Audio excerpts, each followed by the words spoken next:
السلام علیکم guys and welcome to my channel اپنا ورڈ۔ آج کی ایک نئی حدیث کے ساتھ تو گائز اگر آپ کو میری ویڈیوز اچھی لگتی ہیں تو میرے چینل کو سبسکرائب کرنا مت بھولیں، میری ویڈیو کو لائک شیئر اور کمنٹ کریں۔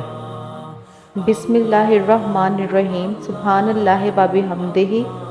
سبحان اللہ کی فضیلت سیدنا ابو ہریرہ رضی اللہ تعالیٰ عنہ سے روایت ہے کہ رسول اللہ صلی اللہ علیہ وآلہ وسلم نے فرمایا، جس نے سبحان اللہ و بحمدہ ایک دن میں 100 مرتبہ پڑھا، اس کے تمام گناہ مٹا دیے جائیں گے، اگرچہ اس کے گناہ سمندر کی جا کے برابر ہوں۔